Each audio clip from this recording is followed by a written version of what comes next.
Hey guys, it's Downtown Josh Brown. We're here to play another game of What Are Your Thoughts? I want to make an announcement. Michael Batnick and I are taking this show weekly. So we had been bi-weekly for, I don't know, a year or two. But due to popular demand, we're going to be back every Tuesday. So go ahead and hit the subscribe button directly below your screen. Make sure that you're there so that you'll get that notification when we premiere. What Are Your Thoughts is now a weekly show. We love doing this, and we love you guys playing along, so feel free to do that in the comments. Let's do the music, then we're going to do What Are Your Thoughts?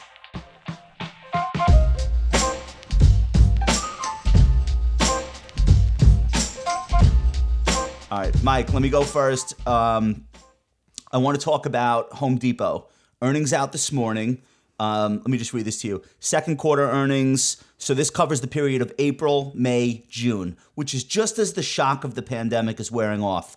Profits up 25% in the quarter to $4.3 billion. Revenues up 23%. Same-store sales up 25% year over year. And everything went up. Customer transactions, average ticket size, sales per square foot, all of them are double digits. So what I want to ask you is, I know we always laugh when people are like, oh yeah, you really knew that was going to happen, or it's just hindsight and now it seems obvious.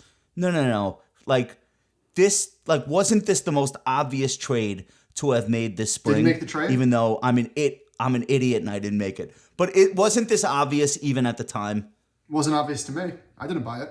No, but I didn't buy it either, but it was still obvious to me. I bought other stuff. It's fine. The Wall Street Journal did a story yesterday showing that foot traffic was up 35% year over year, obviously corroborated by the earnings this morning. And this is one hell of a quote from the CEO. All of the historical benchmarks that we've used to think about the business and what the growth in the business would be, like GDP and housing, none of that has a correlation anymore. That's the CEO said that? Oh my God, I've been saying that. That's a Fortune 100 CEO confirming my priors. So I'm feeling pretty. I got goosebumps. Look, I went back and reread a post that I wrote at the end of May called "And Now We Nest," and I basically laid out why home remodeling and renovation and home building were going to go through the roof. Great call. Did you make any money? No. Well, I made money, but I didn't buy. I should have just put six figures into Home Depot and shut the up on the blog and actually put the trade on. But maybe I'll get some more clicks because I wrote about it. I'm so mad at myself. So housing starts came out this morning. Numbers exploded higher. Lumber prices are shooting up. I was talking on the podcast with Ben a few weeks ago that I'm doing some work to my home and the guy can't find any lumber. So what happened was the mills shut down early on and lumber prices crashed. They rebounded, now they're at an all-time high because the factories or the mills literally cannot keep up with demand. What do you got? James Montier wrote an essay called Reasons Not to Be Cheerful. Very on brand. Which is very on brand for him. And he said two things that I want to highlight. Quote, I think the Fed-based explanations are at best ex post justifications for the performance of the stock market. At worst, they are part of a dangerously incorrect narrative driving sentiment. That's one quote. Then he goes a step further. Quote, I don't think there's any fundamental relationship between the stock market and the Fed's actions. End quote. James Montier is awesome, by the way, and Barry has interviewed him, and I read his stuff. But dude, the Fed and the stock market are not related to each other. Howard Marks also did a memo saying basically the exact opposite. He said, these are the positives, some positives that he gave. He said, the reduction of interest rates to near zero has increased the value of investment assets and spurred a global bidding war that has raised their prices. The Fed has flooded the economy and the markets with liquidity and other forms of support for individuals, companies, and institutions. And the Fed and the Treasury seem willing to provide support and stimulus well into the future. So to sum up, he said, quote, in short, titanic forces are arrayed against each other. Fed and Treasury versus disease and recession, which will win, end quote. So, Howard Marks and James Montier on complete opposite sides of reality. What do you say? Is it? All right. Let me give you. Hold on. I'm sorry. One last thing. So, some of the evidence that Montier used was he looked at the Fed balance sheet, which is what people look at to say what the Fed is doing, whether being loose or restrictive. What is it, $7 trillion now? And he said, I find it strange that proponents of the narrative implicit in this exhibit didn't speak up when the S&P soared during the 4 years from 2016 to 2020 when the Fed's balance sheet was either flat or shrinking. So the stock market was absolutely ripping while the Fed balance sheet was shrinking. You know why that doesn't make sense to me? Because it doesn't have to be that the size of the Fed's balance sheet is the driving force behind what the market does always. It just has to be that the Fed's balance sheet is a big driving force of what it's doing right now. Like the things that drive markets don't have to be consistent over time. So would anyone argue that multiple expansion for big technology and consumer discretionary stocks aren't a big part of what's happening? Well, why are those multiples expanding? Because the risk-free rate is 0 and people have to invest in something. I don't think it's that complex. I mean, obviously there are improving fundamentals for some of the biggest companies that dominate the indices. But I think like the free money factor is still going to be important. You can't just say it's not he said it's unrelated. He said, I don't think there's any fundamental relationship between the stock market and the Fed's actions. Let me give you one other counterpoint that is often brought up. How do you explain either Japan or Europe, which also are ZERP?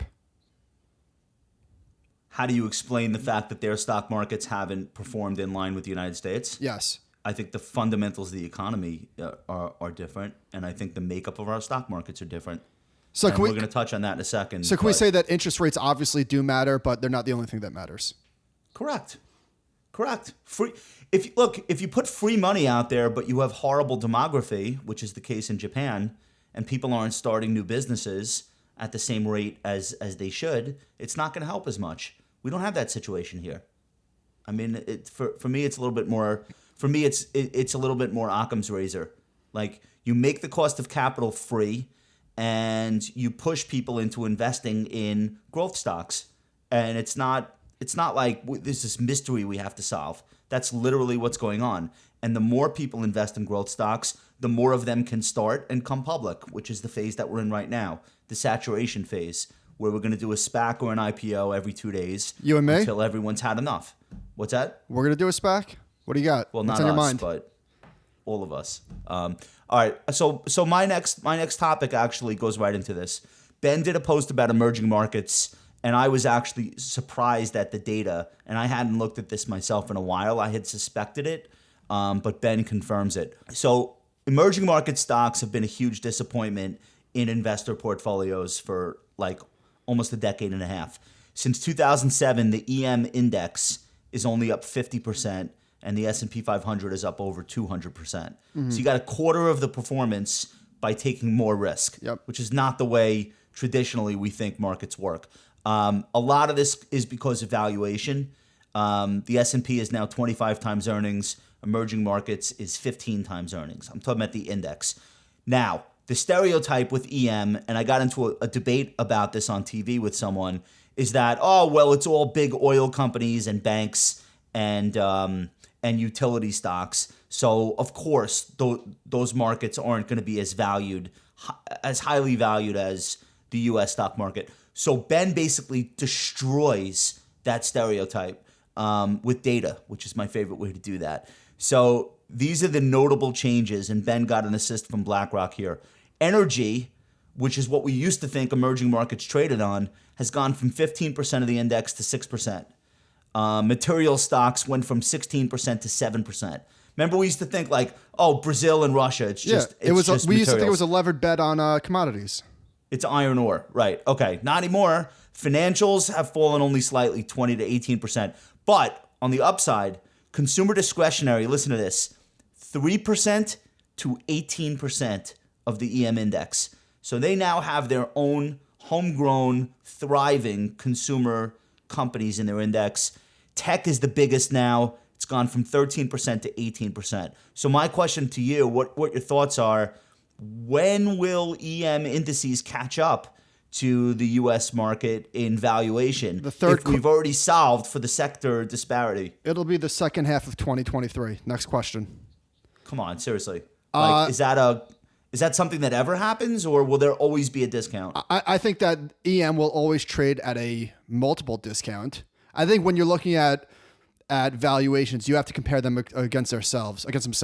Like, what is EM trading Fair. at today versus its history? However, maybe that doesn't work anymore either, given the construction of the sectors. So I don't know. This is tricky, but it is a lot different right now. Right now, it looks like more of a bet on China, specifically Chinese tech companies. The two biggest holdings in most EM indexes are Alibaba and Tencent, which are 13% of the index. Right. So China becoming bigger within the EM index, which was a quasi-political decision made at MSCI, and I guess everyone else, all the funds had to follow, but they own more Chinese stocks than ever. And China is unique around the world in that they have like their own version of FANG. And so those stocks are now really important to the EM index. Yeah, so the top four stocks are 20% of the index. It's Alibaba, Tencent, Taiwan Semi, and Samsung. Okay, 25 times earnings versus 15 is a very big disparity. And if we've removed the fact that but is it historically? I don't know. I don't know what the peak earnings multiple EM traded at its height of popularity, which was the 2000s decade, the aughts decade. I don't know what the highest multiple was, but I have to believe that even if it was less than the S&P, they had to be much closer than they are today. Is that an assumption I shouldn't make, or no? It sounds. You're gonna fact check me live. I'm gonna look later. That sounds reasonable. All right. All right. Okay. Go ahead. I'd be curious. Tech is 24% of the U.S. stock market. It's 18% of EM, and seems to be growing. And then consumer discretionary is catching up too. I just feel like emerging markets have gotten the memo. They see the success of the United States, and it looks like they are fostering an environment where there will be more tech homegrown in these markets. And I mentioned to you and Ben on Slack, China started this like star exchange. I think it's like the CSI 300 is the index or something. But that's like a NASDAQ for China. It's all young, unproven, entrepreneurial tech companies coming public with like easier rules. So it's only a matter of time before some of those companies blow up. And maybe that's what'll do it. All right, what do you got? There's another topic in the Montier piece that I wanted to discuss with you. He says... Sounds like I should have read this. He says, quote, "It appears to be as if the U.S. equity market in particular has priced in a truly Panglossian future where everything is for the best in the best of all possible worlds." And I feel like, I'm not talking about Montier specifically, but I feel like a lot of people have this attitude, probably myself included. If this is your attitude every time the market makes a new all-time high, that it's priced in the best of all possible worlds, which is a reasonable take at all-time highs. That's what it is. But if that's your response at every all-time high, it's really hard to make money in the stock market. Would you agree? Yeah. So his role there is not really to make money. His role there is to provoke thought. And I think, well, that's a bit there harsh. are other people there. No, well, there are PMs at GMO. They have portfolio managers, and his role is to, I think, provoke oftentimes contrarian thought in their minds, maybe so they don't go out of control in one direction or the other. So I actually agree with him on this. I think Montier is right. The Pangloss reference, for those who don't know, comes from Voltaire. He did a book called Candide, which is about a kid that goes out into the world to find his way, comes under the sway of this guy, Dr. Pangloss, and they travel the world, and it's one mishap after another. And every horrible thing that happens, like somebody loses an arm, and Dr. Pangloss says, "It's the best of all possible worlds." That's his catchphrase, and he explains why it's actually a good thing. And I think there's like a volcanic explosion in South America that kills like 1 million people, and Dr. Pangloss explains why, actually that's a good thing. So I understand what he's saying, because think about all of the horrendous things that have happened this year that have in turn fueled the stock markets. I actually don't totally disagree with that take. I'm not sure how actionable it is, though. This is a great line. He said, "History teaches us that the market is usually a master of double counting, attaching peak multiples to peak earnings and trough multiples to trough earnings." I agree with that, too. It's pretty good. I agree with that, too. Yeah. And how long can it go on for is the interesting question. So I've got a post ready to go whenever the market does make a new all-time closing high. I had Nick Majuli run some data for me, and the median number of days between all-time highs for the S&P 500 is 90, which is pretty shocking. That's fairly low. So again, what are we at now? So 110, 90 days, that's about 4 months of trading. Right now we're 126, I believe. So based on this very simplified metric, it's sort of it's sort of an ordinary year in the market. Really, nothing much has happened if you think about it. But anyway, meaning we don't have that much time in between closing highs. Yeah, it's not. It's only it's February 20th, and so what I had him look at, what actually matters, is what are the forward returns for the market after hitting an all-time high. And there's no difference in the very, very short term. It's slightly lower in the also short term, look like 6, 12, 24 months. It's a little bit higher. Momentum persists. But there's no signal there. I guess what I'm really trying to say is that all-time highs are not bearish, even though our maybe inner contrarian is like, what's about to happen? The rug is about to get pulled. That's usually not the case, with the exception of the first quarter of 2020. We made an all-time high, and then boom, the pandemic hit. But that aside, February 2018. February 2018.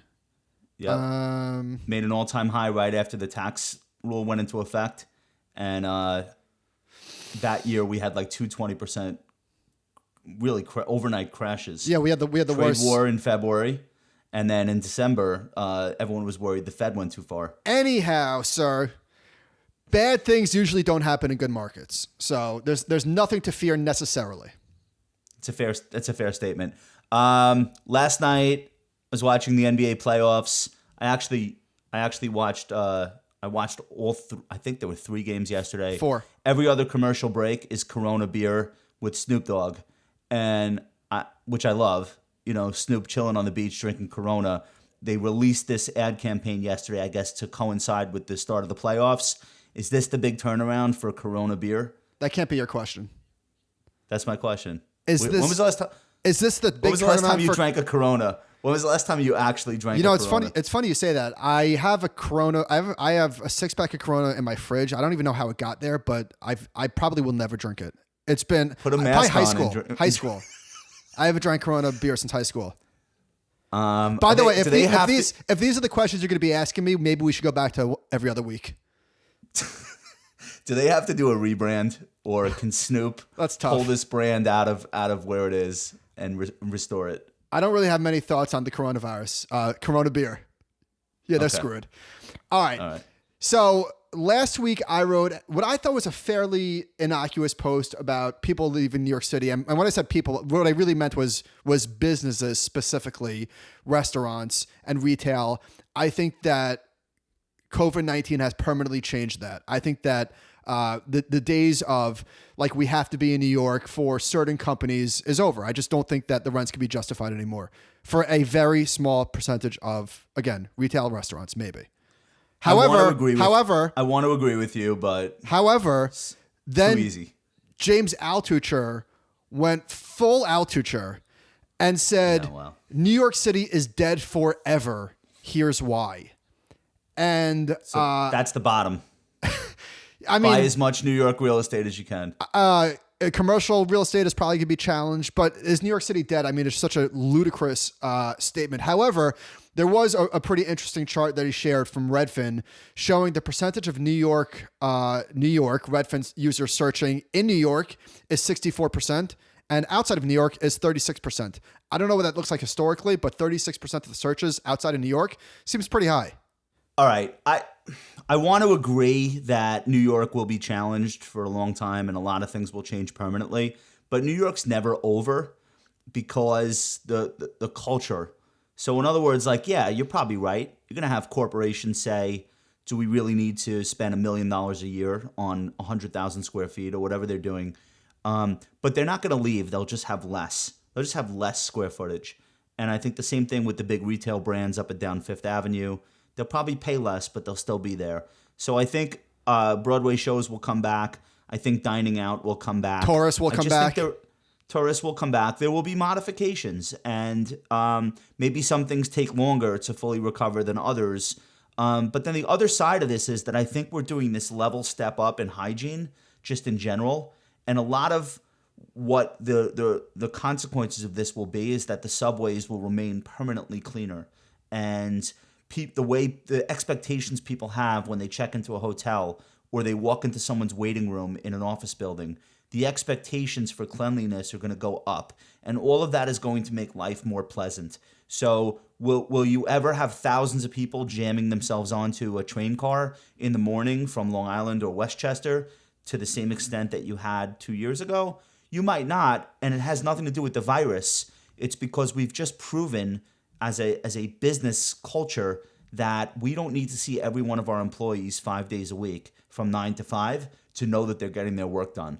So that will be a big change. I do think small businesses that need retail foot traffic to walk by, even if it's a coffee shop, I think that stuff's in trouble. And I think it'll be hard for landlords who, by the way, have been making too much money for too many decades too easily.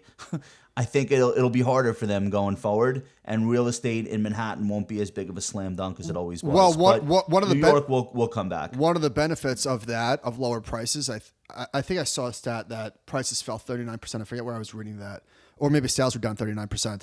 Is maybe it becomes more affordable for young people. Well, that's what always happens. And actually, you and I have talked about. There are like great examples of businesses that started in recessions that couldn't have if they weren't given that chance, that foothold into either having space or having the ability to hire people. Like you need these things to come along. You obviously hope it's not associated with a pandemic, but yeah, I think you'd be right about that. This is the last one I want to do. Is this a bonus? Quickly. Yeah, you could give me a one-word answer for this. Does the NFL season start on time in September? Does it really go? Yes, it does. There's too much money on the line. I'm surprised you didn't ask me about Buffett and Barrick. We'll do that another time. I don't think it's that big of a story. Me either. We'll do that I'm glad that would have been my response. I'm glad you didn't ask. People are losing their fucking minds over it. Gun to your head, how many weeks does the NFL go for before they have to stop? Or do they make it all the way? You have to guess. 6. 6 weeks, and then that's it. What happens in the 6th week? Brady gets sick? Like, what has to happen for them to stop? I got nothing. I don't know. I got nothing. Something tells me it's not going to go all the way, and I hope I'm wrong about that. All right, let us know what your thoughts are on the topics below. Mike and I are happy to see you now on a weekly basis. Go ahead and subscribe to the channel if you have not already. Leave us your feedback. We love your feedback. We read your comments, and we will talk to you very soon.